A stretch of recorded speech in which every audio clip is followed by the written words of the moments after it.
Bonjour à tous les amis, ravi de vous retrouver sur TradingView pour une publication d'idées. Je vous retrouve également sur Discord et sur TikTok.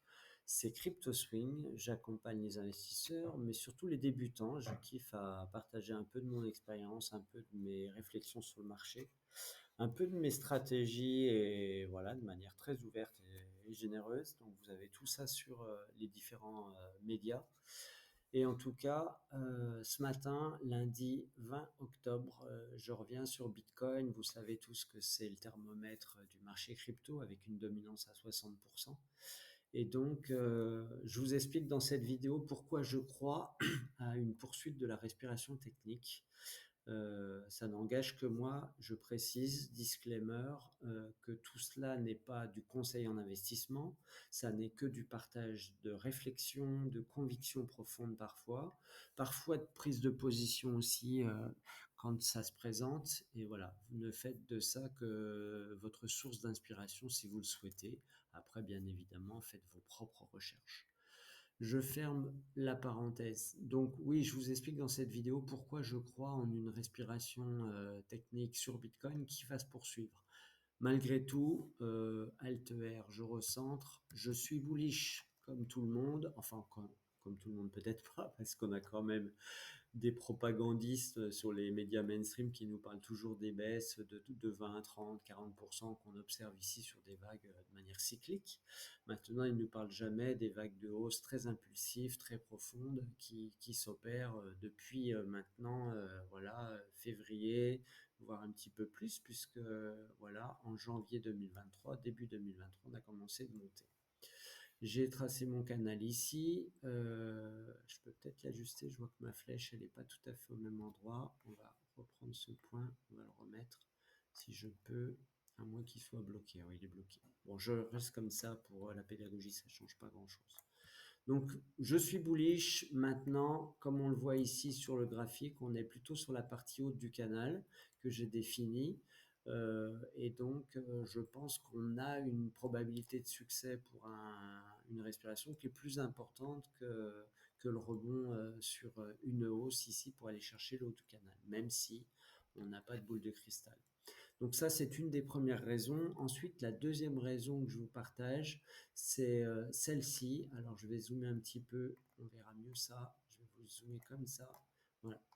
Moi, je crois beaucoup dans la stratégie la stratégie, en tout cas, l'observation du double top qui fait toujours office de déclencheur pour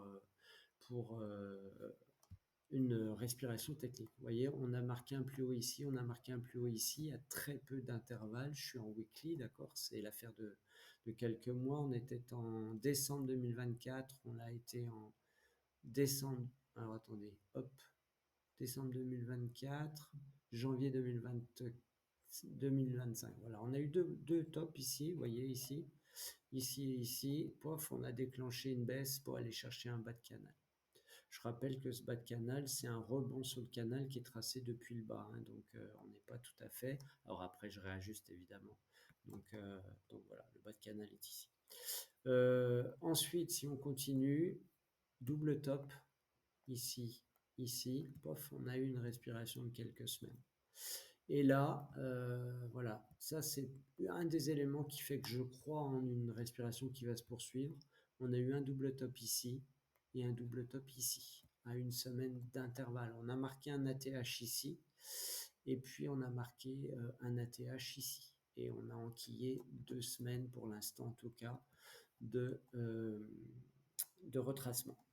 Alors, évidemment, on a fermé hier la bougie weekly légèrement au-dessus de la moyenne mobile 200 périodes. C'est un très bon signal et je m'en réjouis puisque ça nous laisse l'opportunité de profiter un petit peu de la réhausse pour potentiellement soit renforcer nos shorts, soit sortir de certains longs qu'on a lancés et qui sont à arbitrer.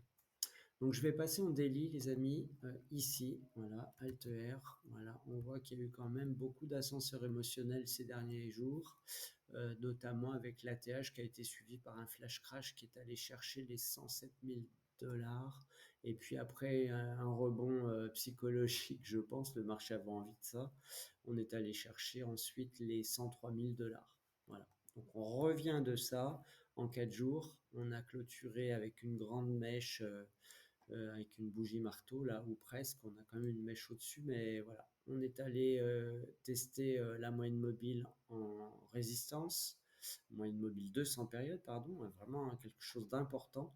On a rejeté la moyenne mobile 50 périodes ici à 2 reprises avant de repartir. Voilà, donc ça c'était intéressant. Et puis ensuite, on vient de franchir la nuit dernière, donc c'est là qu'on a clôturé la nuit dernière, euh, la bougie weekly. Et puis ce matin, on est sur une bougie qui se terminera ce soir évidemment, mais on est sur une bougie verte pour l'instant en tout cas. Voilà. Donc, quand on est en daily comme ça, qu'est-ce qui peut se passer? Qu'est-ce qu'on a comme scénario? Ben, on va aller tester évidemment le, la moyenne mobile 20 périodes et 50 périodes.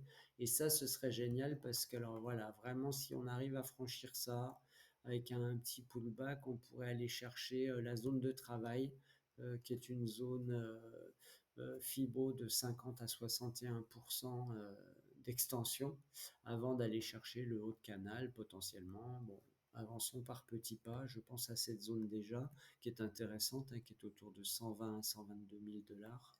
Voilà, ça c'est le scénario bullish. Et ça, ce sera intéressant, hein, à voir. Après, si on a un rejet de la résistance que je vous ai tracé ici pour l'instant, voilà, qui est très très faible en termes d'écart en daily. En tout cas, si on a un rejet de cette résistance, ben, pour moi, on va retourner sur potentiellement le scénario que je vous ai tracé ici, qui est un retracement de la vague précédente que j'ai encore ici en Fibonacci, donc qui correspond à 61%, 50 à 61% de retracement. C'est écrit là-dedans en weekly. Voilà, donc ça c'est mon scénario bearish et ma conviction profonde, ça reste que le scénario baissier soit encore possible et que le marché est juste en train de récupérer un peu de ses émotions, mais qu'il va revenir à la raison sans doute avec ce canal baissier dont qu'on pourrait réintégrer. Donc, moi j'ai en tout cas basé sur cette réflexion, comme je vous l'ai dit, je suis un swing trader, je trade en H4 vraiment de temps en temps, en daily, et quand j'overhead, je suis plutôt sur du weekly. Donc, je laisse courir les trades, tout cela parce que c'est compatible avec une activité professionnelle à côté. Donc, je crois beaucoup aujourd'hui, ce matin, dans un rebond sur la moyenne mobile 50 périodes ou sur la résistance du canal pour un retour baissier dans les prochains jours, les prochaines semaines. Pourquoi pas, ça peut être assez long quand même. On l'a vu sur le weekly tout à l'heure, sur du double top. C'est assez fréquent que ça dure quelques semaines quand même. Donc pour l'instant, je suis baissier sur quelques projets. Vous savez que je suis un fervent supporter de Borg, de Swissborg. On a un bon rallye qui s'est déroulé depuis les rumeurs de changement de tokenomics, de modèle d'affaires, de récompenses et de remettre le token au cœur du dispositif. On a fait un x2 en quelques semaines ici. Hein, vous voyez, on était à 26 centimes, on a atteint les 65, 66. Là, on est dans une respiration, évidemment, vous voyez absolument rien sur mon graphique. Je vais passer en 1 heure pour vous montrer. Voilà. Donc, on a des shorts qui ont été intéressants. On a eu le flash crash, évidemment, hein, qui nous a bousculé, mais on a pu le shorter. Tout cela, alors je vais revenir en weekly, je vais vous montrer quand même quelque chose d'important. On le partage sur le Discord, Alter. Où est-ce qu'il est, mon truc? C'est pas sur celui-là, c'est sur Bitcoin. Alter, voilà. Je vous dis, si vous voulez interagir avec moi, apprendre, faire du swing, trading, vous pouvez rejoindre la page Crypto Swing. Voilà, bit.ly /m/ voilà, je vous mets le QR code, ce sera plus simple pour vous. C'est le QR code de la page. Vous retomberez sur cette page où vous avez tous les liens utiles. Vous avez d'abord le lien vers le tout nouveau Discord qui existe depuis quelques semaines seulement. On est 20 ou 25, je ne sais pas. Vous serez parmi les premiers, les pionniers. Venez interagir avec moi. Vous avez les outils d'analyse de TradingView, évidemment. Vous avez le lien vers l'appli que je trouve moi la meilleure du monde. Et donc l'appli Swissborg pour trader me semble la plus opportune, en tout cas pour un débutant. Extrêmement simple, c'est une appli mobile et cette appli mobile vous donne l'intégralité des choses qu'il vous faut, des connexions, des interconnexions avec des exchanges centralisés mais aussi décentralisés. C'est la première méta-exchange au monde à avoir inventé ça en tout cas. Et c'est extrêmement facile de l'utiliser. Tous les débutants qui sont sur le Discord vous le confirmeront. Puis ensuite, vous avez des liens utiles et surtout la stratégie que je développe, que je vous ai expliqué dans quelques vidéos sur TikTok, que je vous invite à aller voir. Voilà, ça c'était la page pub. Je reviens sur Bitcoin, je reviens sur mes trades en cours. On a parlé de, comment dirais-je, de Swissborg, donc grande vague de hausse. Alt, on va se remettre en 1 heure parce que sinon c'est pas clair. Alt R. Ouais. Donc je suis reparti, comme je vous l'ai dit, je suis un trader de tendance, donc je pense profondément qu'on aura une tendance baissière, en tout cas sur le court terme. Et donc c'est la raison pour laquelle je suis parti en short, un peu dans l'émotionnel quand même, quand j'ai pris mes shorts samedi. J'avais un événement familial qui m'a bousculé sur le plan émotionnel et ça m'a pas permis de faire de bons raisonnements. Mais en tout cas, je l'ai fait et j'ai repris une cartouche ici sur une résistance que je pensais rejeter avec ces quelques bougies. Après, on a le dispositif du buyback qui a été mis en place le 30 septembre avec Swissborg, qui est un dispositif qui soutient la pression baissière sur le token. Et ça, on le voit, on le repère assez facilement ici. Et donc, en l'occurrence, je reste baissier. Je ne vous ai pas parlé de mon indicateur de calcul de zone de surachat et de survente. Zone de survente en vert, donc ces opportunités d'achat. Vous voyez, quand je vous dis que je suis dans l'émotionnel, c'est pour ça que je vous le disais ici. C'est que j'ai fait un short sur une zone verte, ce qui n'est pas commun, hein. Là, je fais plutôt des shorts sur des zones à proximité du orange ou quand j'ai pénétré la zone orange qui est la zone de surachat, c'est-à-dire que les acheteurs ont fini d'épuiser leur liquidité et ils vont rendre la main aux vendeurs. Là, quand les vendeurs sont surépuisés aussi, on redonne la main aux acheteurs, etc., etc. Donc là, on est allé en zone de surachat, on est allé en zone de survente. On va peut-être rencontrer la zone de surachat ici et donc ça tombe pile poil sur une résistance.